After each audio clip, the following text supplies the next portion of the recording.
Dear student, आइए आज हम नए तरह के एंगल्स के बारे में सीखते हैं, जिसमें करिस्पॉन्डिंग एंगल्स यानी संगत कोण, अल्टरनेट इंटीरियर एंगल्स, एकांतर अंतर कोण, अल्टरनेट एक्सटीरियर एंगल्स यानी एकांतर बाह्य कोण और को इंटीरियर एंगल्स सह अंतर कोण के बारे में सीखते हैं। ओके, जब दो रेखाओं को कोई रेखा काटती है तो ऐसी स्थिति में कुछ कोण बनते हैं। यहाँ देख रहे होंगे यह कोण और ये, इसी प्रकार से ये कोण और ये इन दोनों रेखाओं के अंदर है, तो इसलिए इसको अंतःकोण कहते हैं। दो अंतःकोण यहाँ, दो अंतःकोण, और आप देख रहे हैं कि इन दो रेखाओं के बाहर यानी इधर ये कोण और इधर ये और ये दोनों कोण बाहर बन रहे हैं, तो इसको बाह्य कोण कहते हैं। यानी ये अंदर की तरफ जो बने हैं इंटीरियर एंगल्स और ये जो बाहर की तरफ बने हैं इनको एक्सटीरियर एंगल्स कहते हैं। तो आइए देखते हैं संगत कोणों का जो युग्म होता है वो किस प्रकार बनता है।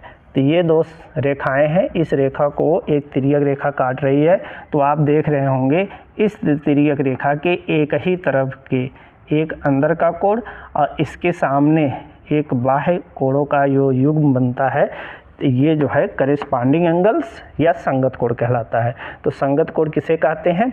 जब दो रेखाओं को कोई तिर्यक रेखा काटती है तो एक तिर्यक रेखा के एक ही तरफ के एक अंदर का और ठीक उसके सामने एक बाह्य का जो एंगल होता है, यानी एक इंटीरियर और इसके सामने एक एक्सटीरियर एंगल का जो पेयर होता है, तो इसे संगत कोण कहते हैं। ओके, तो संगत कोण समझ गए होंगे। तो यहाँ पर चित्र में देख रहे होंगे कि संगत कोण के कितने युग्म बन रहे हैं। ये तो ये आपने देखा, और इसी प्रकार से तिर्यक रेखा के एक ही तरफ यानी इस साइड में एक अंदर और ये बाहर, ये जो कोण हैं संगत कोण हैं। ठीक इस प्रकार से इस तिर्यक रेखा के एक अंदर और ठीक इसके सामने यहाँ एक बाहर, ये जो युग्म बन रहा है ये और ये जो है संगत कोण है, करिस्पॉन्डिंग एंगल है। ठीक ऐसे यहाँ पर इस एंगल का क्या होगा आप देख रहे होंगे और पहचान रहे होंगे, यह वाला एंगल यानी ये वाला एंगल। ठीक है, तो ये संगत कोण के युग्म कहलाते हैं। ओके, अल्टरनेट इंटीरियर एंगल्स को देखते हैं, ये कोण कहाँ पर बनते हैं। तो जब दो रेखा को इस तरह से काट रही है रेखा ट्रांसवर्सल लाइन, तो यहाँ पर इन दोनों रेखाओं के अंदर जो ये कोण बन रहा है एक, ठीक दूसरा कोण इसके विपरीत में इस लाइन पर, यानी अंदर और विपरीत में इस रेखा के अंदर की तरफ इन दोनों रेखाओं के बीच में जो अंदर की तरफ कोण बन रहे हैं, और ये जो ट्रांसवर्सल लाइन है, तो ट्रांसवर्सल लाइन के अपोजिट में एक इस साइड में और ये एक इस साइड में, तो यहाँ पर दो पेयर बनते हैं। एक तो पेयर ये आपने देख लिया, ठीक इसी प्रकार से ये कोण इधर का और ये कोण ये इधर, तो ये दोनों भी अल्टरनेट इंटीरियर एंगल्स हैं। ठीक है, तो यहाँ पर दो पेयर बनते हैं, एक पेयर ये और एक पेयर ये। ओके, तो ये अल्टरनेट इंटीरियर एंगल्स कहलाते हैं। ठीक है, तो ये आप समझ गए होंगे। ठीक है, आइए अब देखते हैं अल्टरनेट एक्सटीरियर एंगल्स के बारे में। तो यहाँ दो रेखाओं को तिर्यक रेखा काट रही है ना, तो देखिएगा इधर एक बाहर कोण है, बाह्य कोण, तो इसके अल्टरनेट में ये एंगल जो है। ओके, तो आप देख रहे होंगे इसका अल्टरनेट इंटीरियर एंगल्स क्या है, तो इसका अल्टरनेट एक्सटीरियर एंगल्स यहाँ पर बन रहा है ये, यानी ये दोनों जो हैं अल्टरनेट एक्सटीरियर एंगल्स कहलाते हैं। इसके बाद आइए हम देखते हैं को इंटीरियर एंगल्स के बारे में। ओके, तो को इंटीरियर एंगल्स, ये रेखा है दोनों, ये दोनों रेखाएं हैं, इन दोनों रेखाओं को ये तिर्यक रेखा काट रही है, तो तिर्यक रेखा के एक ही तरफ के अंतःकोणों का जो युग्म होता है, तो यहाँ दो पेयर बन रहे हैं। एक तो इस ट्रांसवर्सल लाइन के इस साइड में यहाँ पर बन रहा है, और एक इसी ट्रांसवर्सल लाइन के इस तरफ बन रहा है, इस तरफ ये इस तरह से बन रहा है ये दोनों एंगल। ठीक है, तो को इंटीरियर एंगल किसे कहते हैं? जब दो रेखाओं को ट्रांसवर्सल लाइन काटती है तो इस ट्रांसवर्सल लाइन के एक ही तरफ के अंतःकोण, चाहे इधर का या चाहे इधर का, ये जो पेयर बनते हैं उन्हें को इंटीरियर एंगल्स या सह अंतःकोण कहते हैं। तो को इंटीरियर एंगल्स को कंसेक्यूटिव इंटीरियर एंगल्स भी कहते हैं या क्रमागत अंतःकोण। ओके, कंसेक्यूटिव इंटीरियर एंगल्स या क्रमागत अंतःकोण कहते हैं। तो आप लोग समझ गए होंगे कि corresponding angles, alternate interior angles, alternate exterior angles और को इंटीरियर एंगल्स के बारे में।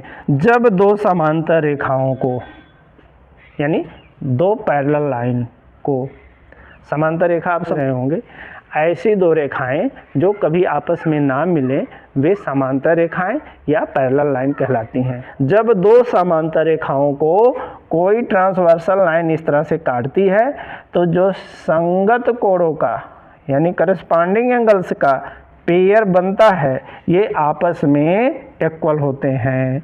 मतलब जब दो समांतर रेखाओं को कोई ट्रांसवर्सल लाइन काटती है तो संगत कोण आपस में बराबर होते हैं। ओके, यानी ये दोनों संगत कोण आपस में कॉन्ग्रुएंट है, आपस में सर्वांगसम है, यानी इस एंगल का जो मान है वही इस एंगल का भी मान होगा। ठीक है, तो देखिए इसी प्रकार से इस एंगल का जो वैल्यू होगा वही इस एंगल का भी वैल्यू होगा। यहाँ पर इस कोण के बराबर ये कोण है, ठीक है, ये कोण है, और इस कोण के बराबर जो है ये कोण है। देखिए जब दो समांतर रेखाओं को कोई तिर्यक रेखा काटती है तो एकांतर अंतःकोण आपस में बराबर होते हैं। ये एकांतर अंतःकोण है ना, तो ये आपस में बराबर है। क्यों बराबर है? क्योंकि ये दोनों लाइन जो हैं, ये लाइन और ये लाइन आपस में समानांतर हैं। तो जब दो लाइन आपस में पैरेलल होती हैं, उसको कोई ट्रांसवर्सल लाइन काटती है तो एकांतर अंतःकोण या अल्टरनेट इंटीरियर एंगल्स आपस में इक्वल होते हैं। तो यहाँ पर इस कोण का जो मान है वही कोण इसका मान है, और यहाँ इस कोण का जो मान है वही मान यहाँ पर इस कोण का है। ओके, तो अल्टरनेट इंटीरियर एंगल्स कब इक्वल होते हैं आप समझ गए होंगे। ठीक है, इस प्रकार से आइए को इंटीरियर एंगल्स देखिए, ये दो रेखाएं और इनको ये ट्रांसवर्सल लाइन काटी और यहाँ पर ये दोनों एंगल जो बन रहे हैं ये को इंटीरियर एंगल्स हैं। तो जब दो रेखाएं समानांतर हो, उनको ये ट्रांसवर्सल लाइन काटे और को इंटीरियर, उस कंडीशन में को इंटीरियर का सम जो है वह 180 डिग्री होता है। ठीक है, यानी ये जो सह अंतःकोण हैं इनका योगफल कितना होता है? 180 अंश है। ओके, और इसी प्रकार से इधर जो ये को इंटीरियर एंगल्स हैं ये दोनों, इनका भी योगफल कितना होगा? 180 अंश होगा। तो यहाँ पर देखिए मैंने लिख दिया है, जब दो समांतर रेखाओं को कोई तिर्यक रेखा काटती है यानी यल समानांतर यम है, यल समानांतर यम है, और यन जो है ट्रांसवर्सल लाइन है यानी ट्रांसवर्सल यन है, तब क्या होता है? यहाँ करस्पॉन्डिंग एंगल्स बराबर होते हैं। एंगल 1 5 इक्वल है, एंगल 2 एंगल 6 इक्वल है, एंगल 4 एंगल 8 इक्वल है, और एंगल 3 और एंगल 7 इक्वल है। ओके, और इसी तरह अल्टरनेट इंटीरियर एंगल्स आपस में क्या होते हैं? इक्वल होते हैं। एंगल 4 इक्वल है एंगल 6 के, और एंगल 3 इक्वल है एंगल 5 के, और को इंटीरियर एंगल्स का सम जो है 180 डिग्री होता है, यानी एंगल 4 और एंगल 5 का सम 180 डिग्री, और यहाँ पर एंगल 3 और एंगल 6 का सम जो है 180 डिग्री होता है। अब आइए इसका अपोजिट यानी इसका विलोम, उल्टा। उल्टा क्या है कि जब दो रेखाओं को कोई तिर्यक रेखा काटे तब अगर संगत कोण आपस में बराबर हैं तो ये दोनों रेखाएं आपस में समानांतर होती हैं। अगर एकांतर कोण आपस में बराबर हैं तो ये दोनों रेखाएं आपस में समानांतर होती हैं, और अगर एक ही तरफ स्थित अंतःकोणों का योग 180 अंश है तो ये दोनों रेखाएं समानांतर होती हैं। तो ये जो फैक्ट है इसकी जानकारी आपको होनी चाहिए। Okay, thank you, have a nice time.